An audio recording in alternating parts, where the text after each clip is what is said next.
Sister Prabhavati ദാരിവാൾ സെന്ററിൽ നിന്ന് വന്നതാണ് സഹോദരി പ്രഭാവതി. दारीवाल सेंटर से आई हुई बहन प्रभावती अभी गवाही देगी. दारियाल केंद्र থেকে এসেছেন বোন প্রভাবতী, তিনি সাক্ষ্য বলবেন. परमेश्वर की पवित्र नाम की स्तुति हो. प्रभुर पवित्र नामेर गौरव हो. मैं तो लायक नहीं हूँ, लेकिन परमेश्वर की अनुग्रह है आपके सबके सामने खड़ा होके जिंदा परमेश्वर मेरे जीवन में किया हुआ सारे भलाइयों के बारे में आपके सामने बोलने के लिए मेरा परमेश्वर और पवित्र लोगों ने दिया अच्छे समय के लिए मैं परमेश्वर को धन्यवाद करती हूँ. আমি তো এটার জন্য যোগ্য নই, কিন্তু প্রভু আমাকে যোগ্য করেছেন আপনাদের সকলের সামনে দাঁড়িয়ে প্রভু আমার জীবনে যে সব মঙ্গল কাজ করেছেন তার বিষয়ে বর্ণনা করতে এই সুযোগ আমাকে দিয়েছেন. मेरा जन्म मसीह को नहीं जानने वाले एक परिवार में हुआ था. আমার এরকম একটা পরিবারে জন্ম হয়েছে যারা খ্রিস্টকে জানতো না. लेकिन मेरे जन्म से पहले मेरे दादा दादी ने अपने जीवन में आया हुआ कई संकटों को देखे, दूसरों को जीवन में परमेश्वर ने किया हुआ सारे भलाइयों को देखे. ठीक है, यीशु मसीह ही हमारा जीवन में भी कई भलाइयों को करेंगे सोच के उनको मानने लगे.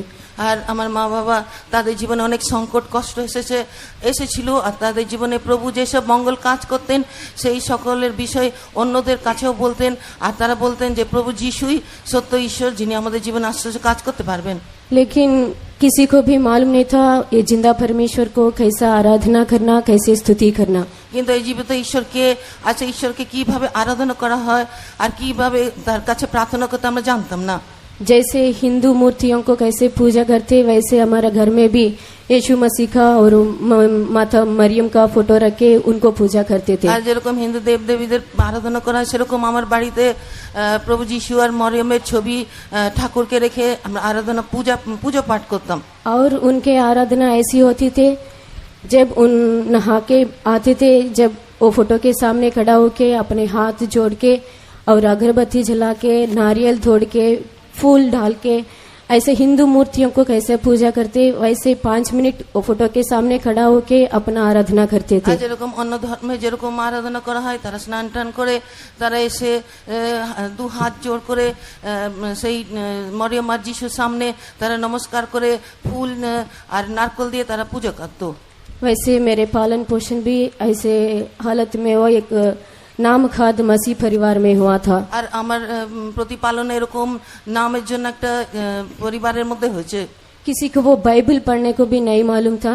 আমাদের মধ্যে কেউ বাইবেল ভালো করে পড়তেও জানতাম না. मेरी दादी ने एक बाइबल रखी थी, उन्होंने हर रोज एक पेज बाइबल पढ़ना करके वो बाइबल पढ़ती थी. আর আমার দাদুর একটা বাইবেল ছিল, তিনি দিদিমার একটা বাইবেল ছিল, তিনি বলতেন বাইবেল থেকে এক পৃষ্ঠা রোজ পড়তে হবে. और हर एक साल जब दिसंबर 25 आते थे क्रिसमस के दिन में सभी लोग बैठ के वो जो यीशु मसीह का वंशावली कैसा है, यीशु मसीह का जन्म कैसा हुआ था, वो नया नियम के वो पहले चैप्टर वो सब कुछ मुझे बिठा के पढ़ाता थे. আর 25 তারিখ ডিসেম্বরে আমাদের পুরো পরিবার বসে বাইবেলে প্রভু যিশু কিরকম জন্মেছে সেই বংশাবলী তারা সেই বংশাবলী পড়ে আমাকেও শোনাতেন. वैसे मेरे दादी को देख के मैं भी वो बाइबल पढ़ती थी, लेकिन क्या है उसके अंदर मुझे समझ में नहीं आता था. আমার দিদাকে দেখে আমিও বাইবেল পড়তাম, কিন্তু তার মধ্যে কি আছে আমি কিছু বুঝতে পারিনি. वैसे मेरे जीवन गुजारते थे. এইভাবে আমার জীবন কেটে যেত. जब मैं पढ़ाई खत्म करके जब कॉलेज स्टडी शुरू किया था, কিন্তু আমার পড়াশোনা শেষ করে कॉलेजের पढ़ाशोना যখন आरंभ করলাম तब मैंने दुनियादारी में आजकल जवान बच्चे कैसे थे वैसे रीति में मैं भी टीवी देखती थी, फ्रेंड्स के साथ घूमती थी और चैटिंग करती थी और जो कुछ करना सब कुछ करती थी, लेकिन कभी भी बुरे रास्ते में मेरे पैर फिसलने के बिना परमेश्वर ने मुझे संभाला. আর যেরকম জগতে জাগতিকতাতে যেরকম বাচ্চাগুলো করে যেরকম চ্যাটিং বন্ধুদের সঙ্গে যেসব আজকালকার বাচ্চাগুলো করে সেই সব আমিও করতাম, কিন্তু মন্দ পথে প্রভু আমাকে যেতে দেননি. और मैं हायर स्टडीज करने के लिए मैं दूसरे जगह में जाना था. আর উচ্চ শিক্ষার জন্য অন্য স্থানে আমাকে যেতে হয়েছে. उस जगह में एक मेरा क्लासमेट ने मुझे ऑब्जर्व करती थी, मैं बाइबल पढ़ रखा हुआ, मैं बाइबल पढ़ती हूँ और प्रार्थना करने का. देखिए एक दिन 2008 दिसंबर 25 को उसने मुझे अपने चर्च में बुलाया, वही TPM चर्च. আর যেখানে গেলাম পড়াশোনা করতে, সেখানে একটা বান্ধবী, সে সবসময় বাইবেল পড়তো, আর তাকে দেখেও আমিও বাইবেল পড়তে আরম্ভ করলাম। একদিন আমাকে টিপিএম মন্ডলীতে নিয়ে গেলেন। उसने मुझे ऐसे बुलाई थी, तू बाइबल पढ़ती थी, प्रार्थना करती थी, मैं देखी जो तू रोज अपने चर्च में जाती थी, लेकिन आज के लिए हमारा चर्च में आ जाओ।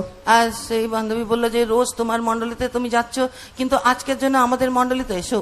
मेरा फ्रेंड का बात को मान के मैं उसी दिन वो चर्च में जाने को परमेश्वर ने मुझे मदद किया। আর তার কথা শুনে সেই দিন সেই মন্ডলীতে যেতে প্রভু আমাকে সাহায্য করলেন। जब मैं जाके बैठी थी सब कुछ मुझे नया दिखाई दिया। আর যখন আমি গিয়ে বসলাম সবকিছু মনে হচ্ছে নতুন। गीत गाने का, ताली बजाने का और आत्मा में भरने का, अन्य भाषा बात करने का, ये सब कुछ देख के मैं यही सोचा इनका ये रीति रिवाज होगा। আমি তাদের গান আর আত্মাতে ভরা প্রার্থনা করা সব দেখে আমি ভাবলাম এইটাই এদের রীতিনীতি। लेकिन ये नहीं मालूम था मुझे ये पवित्र आत्मा परमेश्वर का अद्भुत काम है करके। কিন্তু আমি বুঝতে পারিনি এটা ঈশ্বরের পবিত্র আত্মার আশ্চর্য কাজ। उसी दिन जब मैं लौटने लगी, उधर का इंचार्ज ब्रदर ने मुझसे ऐसे पूछा, बेटी तू अगले हफ्ता आएगी? আর যে যখন ফিরছিলাম সেখানকার ইনচার্জ ব্রাদার আমাকে বলল, বৎস তুমি আবার এখানে আসবে? लेकिन मैं एक सेकंड भी नहीं सोचा था, तुरंत मेरे सिर ऐसे हिला के मैंने बोला नहीं नहीं मैं नहीं आना है चर्च में। আমি মাথা নড়িয়ে আমি বললাম না, আমি এখানে মন্ডলীতে আর আসবো না। लेकिन उसी दिन से परमेश्वर मेरे जीवन में अद्भुत काम करने लगा। কিন্তু সেই দিন থেকে প্রভু আমার জীবনে আশ্চর্য কাজ করতে আরম্ভ করলেন। वो ब्रदर जी ने मुझे देख के इतना ऊंची आवाज से हंस के ठीक है परमेश्वर का मजे करके मेरे सिर के ऊपर हाथ रख के दुआ करके मुझे भेज दिया। আর সেই ব্রাদার আমার উত্তর শুনে খুব জোরে হাসলেন আর আমার মাথার উপর হাত রেখে আমার জন্য প্রার্থনা করলেন। जब मैं वापस मेरे हॉस्टल में चले गए, मेरा जीवन वैसे पहले था वैसे था। আমি যখন হস্টেলে ফিরে গেলাম আগেকার যেরকম জীবন সেরকমই আমার জীবন ছিল। लेकिन परमेश्वर ने 2 महीने के बाद ऐसा एक अवसर दिया, मैं कैसा भी ये चर्च में जाना, लेकिन वो परिस्थिति क्या है करके आज का दिन भी मैं सोचने पर भी वो मेरे मन में नया था। আর কিন্তু 2 বছরের পরে আবার প্রভু এরকম পরিস্থিতি করে দিলেন সে মণ্ডলীতে যাওয়ার জন্য, কিন্তু সে কি করে হলো আজ পর্যন্ত আমি কিছু বুঝতে পারছি না। वो फरवरी महीने से प्रभु का हजूर में लगातार जाने के लिए परमेश्वर ने मुझे मदद किया। তারপরে অবিরত প্রভুর সন্নিধানে যেতে প্রভু আমাকে সাহায্য করলেন। 2009 अप्रैल महीना में बैप्तिस्मा लेने के लिए परमेश्वर ने मुझे मदद किया। 2009 এপ্রিল মাসে প্রভু আমাকে বাপ্তিস্মা নিতে সাহায্য করলেন। और 2009 नवंबर यूथ मीटिंग में पवित्र आत्मा का अभिषेक पाने के लिए परमेश्वर ने मुझे मदद किया। আর 2009 সালে নভেম্বর ইউথ মিটিং এ পবিত্র আত্মা প্রাপ্ত করতে প্রভু সাহায্য করলেন। उसी वक्त से परमेश्वर के हजूर में लगातार जाने के लिए परमेश्वर ने मुझे मदद किया। তারপর থেকে অবিরত প্রভু সন্নিধানে যেতে প্রভু আমাকে সাহায্য করলেন। लेकिन कई बार मैं परमेश्वर के दूर भी चले गई थी। কিন্তু তারপরে অনেকবার আমি প্রভু থেকে দূরে সরে গেছিলাম। परमेश्वर ने अपने प्यार से फिर वापस मुझे लेके কিন্তু आया। প্রভু তার প্রেমে আবার আমাকে ফিরে আনলেন। जब मेरे पढ़ाई खत्म करके मेरी नौकरी के लिए मैं और दूसरी जगह में जाना पड़ा, আমার পড়াশোনা শেষ করে চাকরির জন্য অন্য স্থানে আমাকে যেতে হয়েছে। उधर भी परमेश्वर मुझे अच्छा नौकरी दी के आशीष किया। সেখানে ভালো চাকরি দিয়ে প্রভু আমাকে আশীর্বাদ করলেন।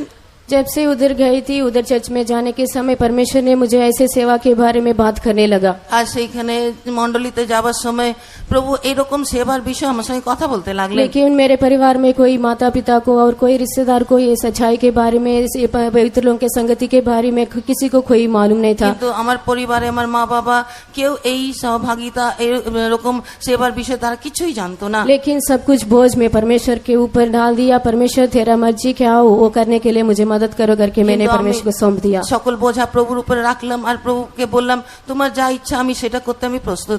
जब 2012 में मैं यूथ मीटिंग में जाना था, तब परमेश्वर से मैं यही बात किया, यूथ मीटिंग में तू मुझे से ठीक रीति से सेवा के बारे में मेरे से बात कर, अगले साल 2013 में मैं अपने आप को सेवा में सौंप कर दूंगी करके परमेश्वर से मैं बात किया। আর 2012 সালে যখন ইউথ মিটিং এ যাওয়ার সময় আমি প্রভুকে বললাম যদি আমাকে সেবাতে যেতে হয় তুমি স্পষ্টভাবে আমাকে জানিয়ে দাও, আমি সামনে বছর 2013 তে আমি সেবাতে যাব।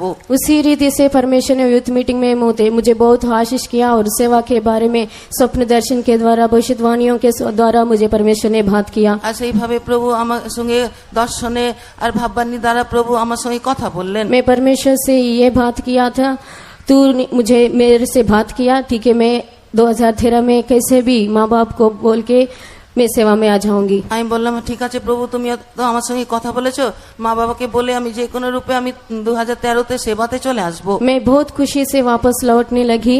আমি খুব আনন্দের সঙ্গে যখন ফিরে যাচ্ছিলাম, जब मैंने ट्रेन का जर्नी खत्म करके मैं रहने के जगह में जाना था, तब एक सिटी बस में जाना था। ট্রেনে যাত্রা শেষ করে যখন আমার হস্টেলে ফিরে যাচ্ছিলাম, একটা সিটি বাসে উঠতে আমার হয়েছে। मैं तो मेरा जीवन को परमेश्वर के हाथ में सौंप दी थी, लेकिन शैतान ने मेरे जीवन को मौत से नाश करने के लिए उसने सोचा था। আমার জীবন তো প্রভুর কাছে সমর্পণ করে দিয়েছিলাম, কিন্তু শয়তান আমার জীবনকে বিনাশ করতে চেষ্টা করেছিল। ये अर्ली मॉर्निंग 4:45 बजे टाइम था, আর সেই বাসে 5টার সময় সে সময় ছিল, जब बस में सारे लोग सो रहे थे, साथ साथ ड्राइवर भी सो गया था। আর সকলেই সে বাসে ঘুমিয়ে পড়েছে, তার সঙ্গে ড্রাইভারও ঘুমিয়ে পড়েছে। वो बस इतना स्पीड में जा रहे थे, वो उनको कितना फास्ट वो स्पीड भी नहीं मालूम था। আর খুব তীব্র গতিতে সে বাসটা চলছিল। जाने जाने सीधा जाने वाला बस ऐसा क्रॉस हो गया, और रोड के ऊपर बड़ा एक ट्रक था, वो बहुत लोड किया हुआ, वो ट्रक को बस ने ठकराया। আর খুব স্পিডে যাচ্ছিল বলে রাস্তা ছেড়ে দিয়ে পাশে একটা লরি ছিল, সেই অনেক জিনিসপত্র ভরা ছিল, সেই লরির সঙ্গে গিয়ে ধাক্কা মারলো।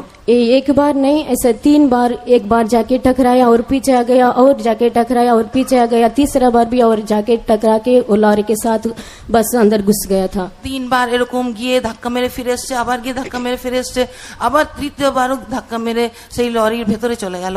जब हम 4 फ्रेंड्स वो बस में चढ़ना था, আমরা 4 বন্ধু সেই বাসে উঠছিলাম। हम बस में चढ़ने से पहले हम लोग ने ये प्लान किया, हम चारों, और बस में ऐसा सीट था, आमने सामने 4 सीट होते थे, हम 4 लोग ये सीट में बैठना, साथ में बैठना 4 लोग। আমরা ঠিক করলাম যে বাসের সামনে যে 4টে সিট থাকে, আমরা একসাথে সেই সামনে সিটে বসবো। लेकिन जब बस में चढ़े थे तब हमको 3 सीट मिला था, और आगे एक अकेला सीट है। मैंने सोचा ठीक है, मैं अकेली इधर बैठूंगी, आप 3 मिलके बैठ जाओ। আর যখন আমরা উঠলাম দেখলাম 3টাই সিট আছে, তখন আমি ভাবলাম ঠিক আছে আমি একা বসবো। लेकिन परमेश्वर ने मुझे नहीं छोड़ा, वो उधर बैठने के लिए 2 मिनट के अंदर हमको 4था सीट भी मिल गया, 4 लोग इकट्ठे बैठे। কিন্তু আমাকে ওইখানে বসতে অনুমতি দিলেন না, 4 সিট একসাথে পাওয়া গেল, আমরা ওইখানে বসলাম। जब ये बस दूसरा बार जाके वो लॉरी को टकराया था, तब मैंने जो बैठा हुआ सीट से नीचे गिर गई थी। আর দ্বিতীয়বার যখন সেই বাস লরির সঙ্গে ধাক্কা মারলো, আমি সিট থেকে নিচে পড়ে গেলাম। मुझे ऐसे नींद में आवाज सुन रहे थे, ऐसे लोगों ने चिल्लाने के जैसे आवाज सुन रही, लेकिन मेरा आंख नहीं खोली थी। जब मैं नीचे गिर गई थी, मेरा आंख खोला था। আমি এরকম ঘুমাচ্ছিলাম যে নিচে পড়ে গেলাম, কিছু বুঝতে পারছিলাম, শুনছি কিছু বুঝতে পারিনি, লোকগুলো চিৎকার করছিল, তখন আমার চোখ খুলে গেল। लेकिन दूसरे लोगों के मानिंद नहीं, मैं जब नीचे गिरी थी, परमेश्वर ने मेरे मुंह के अंदर ये लम्स रखा, मैंने ऐसे चिल्लाने लगा, ए सपा ए सपा ए सपा, ऐसे 3 बार मैंने चिल्लाई थी। অন্যদের মতো নয়, কিন্তু আমি যখন পড়ে গেলাম প্রভু আমার মুখে এরকম কথা দিলেন, আমি চিৎকার করে বলে হে যিশু পিতা যিশু পিতা। लेकिन मुझे मालूम नहीं था ये एक्सीडेंट हुआ करके, लेकिन जब मैंने आंख खोला था तब बस पीछे जाके तीसरे बार वो लॉरी को टकराने लगी और अंदर घुस गई थी। আমি এরকম বুঝতে পারিনি যে অ্যাক্সিডেন্ট হয়েছে। আর যখন আমি চিৎকার করছি, তৃতীয়বার সেই বাস সেই লরিতে ধাক্কা মেরে বাসের লরির ভেতরে ঢুকে গেল। मेरे साथ जो 3 बहनें थी उनको भी चोट लगे, बहुत घाव हो गया। আমার যে सঙ্गे যে 3টা বন্ধু তাদের খুব আঘাত লেগেছিল। और मैं जिधर बैठना सोचा, वो अकेले सीट में, वो सीट में बैठा हुआ आदमी पूरे मरे हुआ स्थिति में है। আর যে সিটে আমি বসতে চাইছিলাম, সেই সিটে যে ব্যক্তি বসেছিল সে সঙ্গে সঙ্গে মরে গেল। सब लोग के शरीर के अंदर एक एक घाव और लहू बहा है, लेकिन परमेश्वर ने मुझे ऐसे छुपा के रखा, उसके हाथों में एक घाव नहीं तो एक बूंद लहू भी मेरे शरीर से नहीं निकला था। প্রত্যেকের কিছু না কিছু তাদের আঘাত হয়েছে, অনেক তারা ক্ষত হয়েছে, কিন্তু প্রভু এরকম আমাকে রক্ষা করলেন, একটু আমার কোথাও লাগেনি। लेकिन अगर मैं उस पहले सीट में बैठी थी होगे, आज का दिन परमेश्वर का नाम महिमा करने के लिए मैं आपके सामने खड़े नहीं रह सकती কিন্তু थी। যদি আমি সেই সামনের সিটে যদি বসতাম, তো আজকে আপনাদের সামনে দাঁড়িয়ে প্রভুর মহিমা করতে পারতাম না। प्रभु की स्तुति हो। প্রভুর নামের গৌরব হোক। ऐसे बाद में मैंने ऐसे सोचने लगी, मेरे मुंह में क्यों परमेश्वर ने ऐसा बात रखा, ये शप्पा करके मैं क्यों बुलाई। আর তখন আমি চিন্তা করতে লাগলাম যে এরকম যখন পড়ে গেলাম, এরকম কথা আমার মুখে কেন হলো, যিশু বাবা পিতা বলে কেন চিৎকার করলাম। तभी परमेश्वर ने मुझे ये वायदा मुझे याद किया, संकट के दिन तू मुझे पुकार, मैं तुझे छुड़ाऊंगा और तू मेरी महिमा करने पाएगी। তখন প্রভু এই প্রতিজ্ঞা আমাকে স্মরণ করে দিলেন, সংকটকালে আমাকে ডাকো, আমি তোমার উদ্ধার করব আর তুমি আমার মহিমা করবে। सचमुच परमेश्वर ने वो संकट के दिन परमेश्वर को पुकारने को मुझे मदद किया और मुझे मौत से छुड़ाया और आज का दिन आपके सामने परमेश्वर का नाम महिमा करने के लिए मुझे मदद किया। আর সত্যিকারে সেই সংকটের দিনে প্রভুকে ডাকতে প্রভু সাহায্য করলেন, তিনি আমার উদ্ধার করলেন। আর আজকে আপনাদের সামনে দাঁড়িয়ে তার মহিমা করতে প্রভু আমাকে সাহায্য করেছেন। और घर में जाने के बाद मेरे जीवन में और सेवा में आने के लिए कितने रुकावटें आए। বাড়িতে ফিরে যাওয়ার পরেও সেবাতে আসার জন্য অনেক বাধা হয়েছিল। शैतान ने मेरे मम्मी पापा के बीच में जितने लड़ाई झगड़ा रखी, मेरे मम्मी ने हमको छोड़ के अपना घर वापस जाने के लिए ऐसे वो शैतान ने हमारे घर में काम किया था। মা বাবার মধ্যে অনেক ঝগড়া হতে লাগলো আর মা বাড়ি ছেড়ে নিজের বাড়িতে চলে গিয়েছিলেন। दोनों के बीच में कोर्ट केस चल रहा था। দুজনের মধ্যে কোর্ট কেস চলছিল। मुझे ऐसे समझने या परमेश्वर में तो सेवा में आना, ये लोग तो ऐसे कर रहे, मैं कैसा सेवा में आना, आपके बारे में बोलने तो भी उनको समझ में नहीं आता, मैं क्या करूं करके परमेश्वर के हाथों में सौंप दिया। আমি তখন চিন্তা করলাম, প্রভু আমাকে তো সেবাতে যেতে হবে, এরা এরকম করছে, আমি তাদের কাছে প্রভুর কথাও কিছু বলতে পারছি না, আমি সবকিছু প্রভুর হাতে সমর্পণ করে দিলাম। लेकिन संत लोग ने मेरे लिए दुआ करके भेज दिया, तू जाके मम्मी पापा के साथ बात कर, परमेश्वर तुझे मदद करेगा करके। সাধুগণ আমার জন্য প্রার্থনা করলেন আর বললেন, তুমি গিয়ে তোমার মা বাবার সঙ্গে কথা বলো, প্রভু কাজ করবেন। और मैंने जाके स्टेशन में इंस्पेक्टर के साथ बात किया और सारे समस्या से परमेश्वर ने छुड़ाया।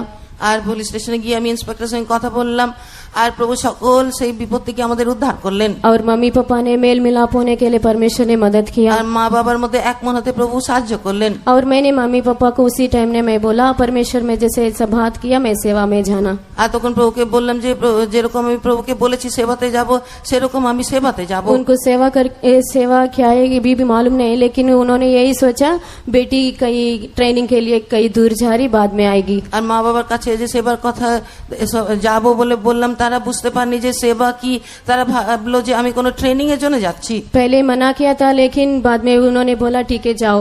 আগে তারা বারণ করলেন কিন্তু পরে বললেন ঠিক আছে যাও। मैं सबको बोल के मेरे हॉस्टल में वापस लौट के चले गई थी। আমি সকলের কাছে কথা বলে হস্টেলে যখন ফিরে গেলাম, अभी सेवा में जाने के लिए मुझे कोई सहारा नहीं था।